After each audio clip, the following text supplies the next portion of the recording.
Okay, welcome to another week of All in the Mishpacha. This week we have a Rabbi David Hofstetter, who's the founder of Dirshu. Greece is the cover of Mishpacha magazine.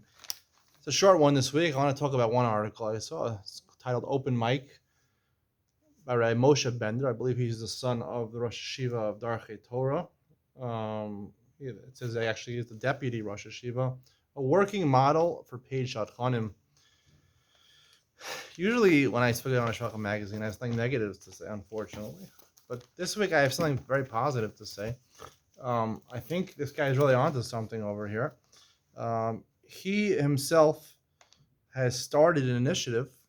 He compares it to Hatzalah or Bonei Olam. He says, we all understand that people in these organizations, these nonprofit organizations, deserve salaries. He says, he started a program. Basically, I'll say what he did.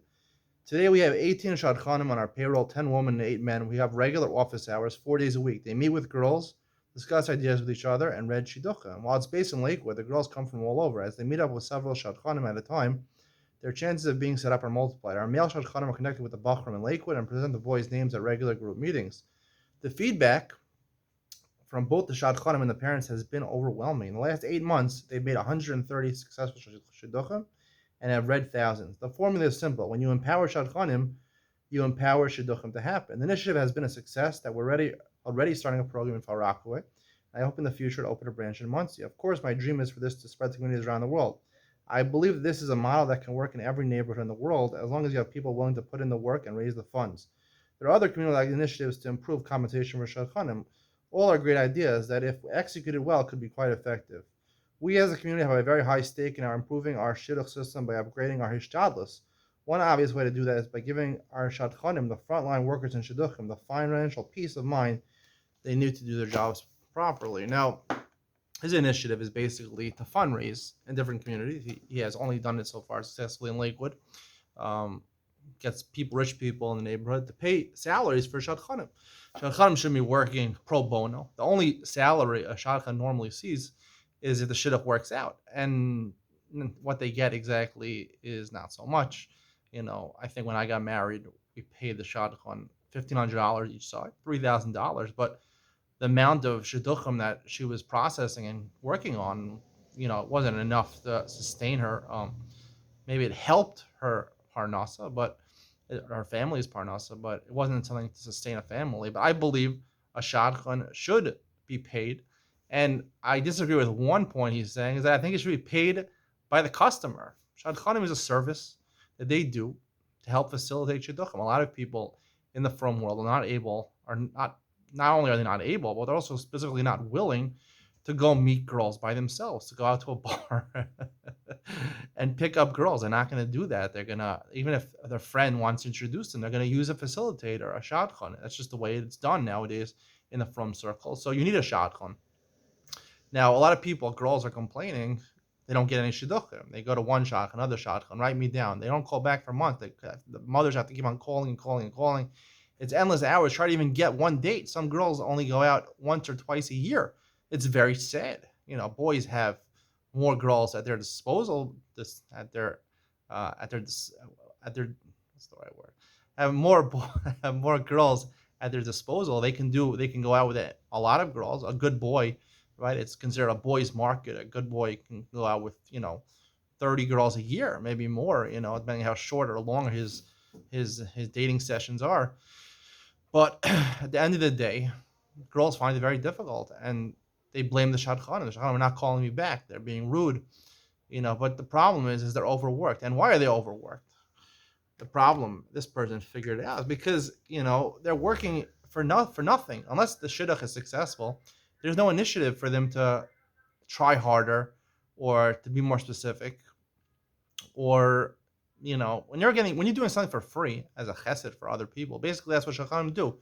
There are Shadchanim that do it as a chesed, and there are Shadchanim that do it because there are women that have nothing to do better with their time, and they enjoy doing it. It's a fun thing to do. It's an enjoyable thing. You meet with young singles, and you try to set them up. It's fun. You could talk about with your friends. You can talk about with your husband. You can talk with your family about all the shidduchim stories that you're involved with. It's fun, but in the middle of it is very taxing. When you have to deal with the boy and the girl setting up the date. The boy's coming 20 minutes late. The girl's late. After they get back, boy's gonna call, the girl's gonna call. Why are they not calling? And then the next day calling, and then the middle of the dating process, they've gone out 2 or 3 times. They're not sure. The girl can't go move further. She doesn't know what to do. She has to call a Rav. The boy has to call his Rav, right? And the shotguns all, really, if they have another job, or most of the time they have families and they're very busy with their other obligations in life, and they can't afford to take on this thing. So what happens? They're doing it for no money, no incentive. So either they don't care enough to return your calls, or they just don't have the time. But if you make it a paid position, he recommends raising funds and doing it through as a nonprofit organization. People raise funds to pay the Shadchanim, much like, as I mentioned, these pages about paying young girls to teach in Beis Yaakov.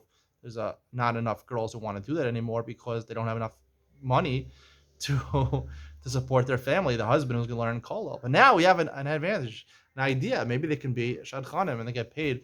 I think Shadchanim should charge money. Imagine that, right?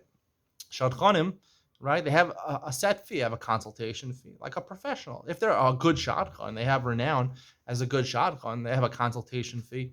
And then maybe they can work out a system where either you pay per date that they go on, or you pay a flat fee for the entire shidduch or something like that. And then maybe there's a bonus if it works out or something like that. But the bottom line is the person who's setting up the shidduch, the shadchanim, or involved with it, are getting paid. And when you get paid, right, you can't tell people no, right? If they pay enough money for your services. Now, it can be turned into a bidding wars, right? People with a lot of money, they can hire out the shadchanim. But, that's the way the world works. The world works through money. That's the way the world works. People have money, will use it. People don't have money, we'll have to find other ways to do it. Or they'll have to raise money through the through the askanim in the community to help finance paying the shadchan. The shadchan should be paid. And if they're paid and they're going to take their job more seriously, they'll be more courteous. Girls have complained that shadchanim don't treat them with respect. Trust me, if you're paying them a lot of money, they're going to return your calls, even at 2 o'clock in the morning. They're going to show you a lot of respect. And a shadchan could be up to them to how many cases they want to take. They want to take 2 cases a week, 3 cases a week. It could be up to them. It's a paid position. Once it's a paid position, so it makes it fair. Money makes everything fair in this world. And shadchanim should be charging. Now, a lot of boys don't need a shadchan. They have friends that'll set them up. They have people willing to set them up for free. Great, that's an advantage for a boy. But unfortunately, if you have a girl as a daughter, not unfortunately, girls are great to have as daughters. I believe it's nicer to have daughters than sons.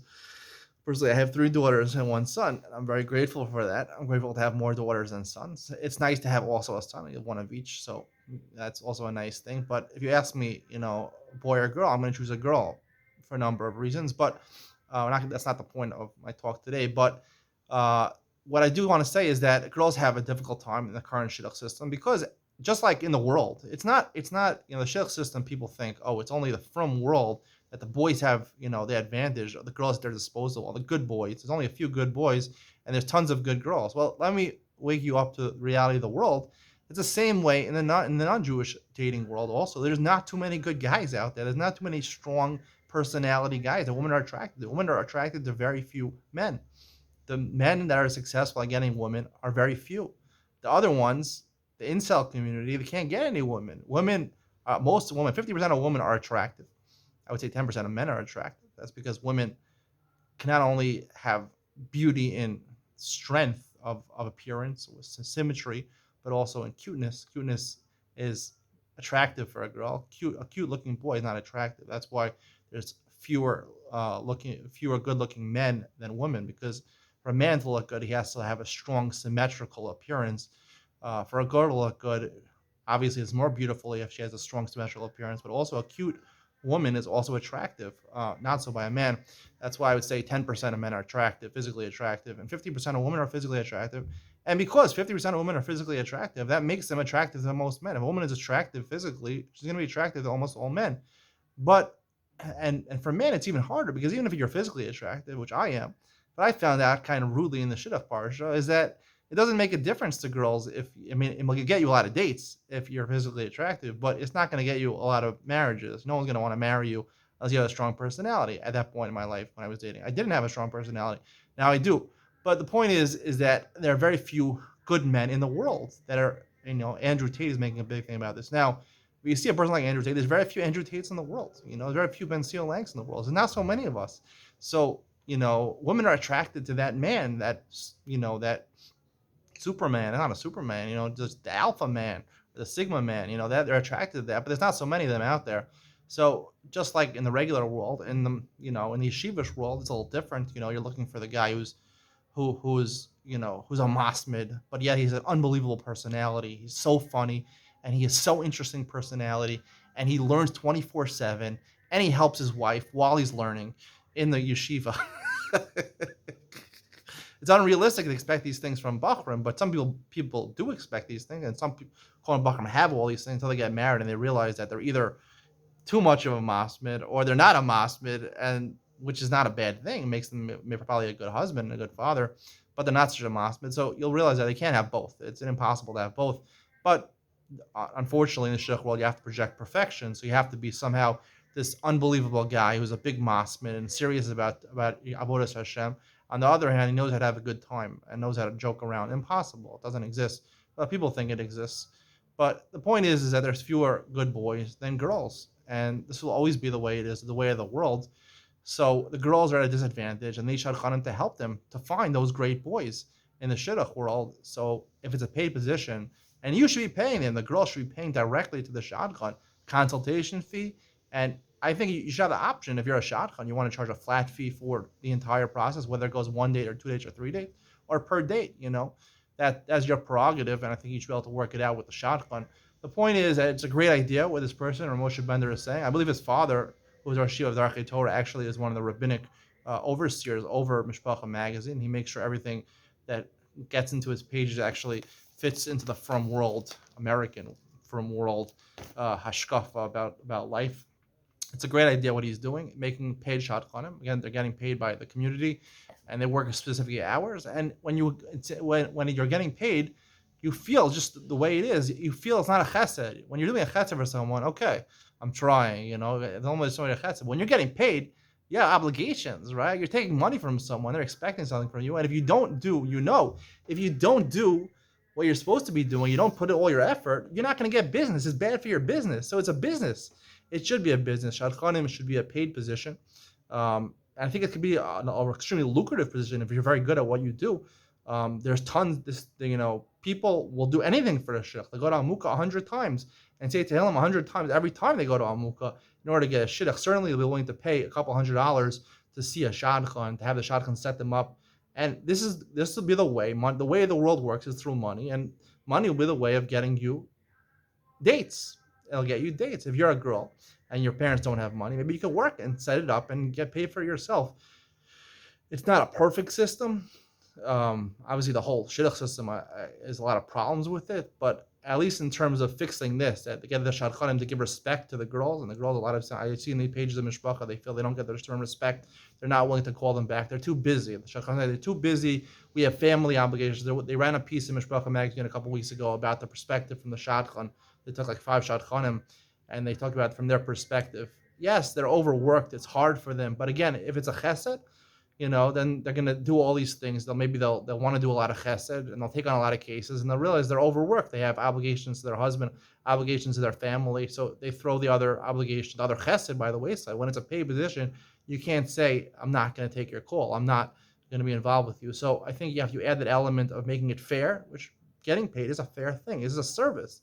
It's a service in the from world, just like a sheitel macher takes money for doing sheitel. We don't say, because it's a mitzvah for a woman to cover her hair, so therefore she should do it as a chesed. No, she gets paid. She does work. A shadchan should take paid for getting paid. I know when I was doing shidduchim, I heard about shadchanim that there were actually shadchanim that took money for every day. I thought that's kind of crazy, But now, as a more mature person, I think the relationships between the shadchanim and the girls, some of the boys, is not a good relationship, because anytime you do chesed, it's not a fair relationship. That's what I talked about last week. Nothing is for free in life. But if you get paid, you make everything fair. Money is the way of making everything fair. So I think, to Rav Moshe Bender, great idea, but take it one step further and tell Shadchanim, empower them. They can actually charge for their services. I think it'll benefit not just the Shadchanim, but also the girls and the boys, and will probably lead to more successful shidduchim, Shadchanim more serious about the cases they take on, and try their hardest to make shidduchim. Hope you enjoyed it. See you in the next one.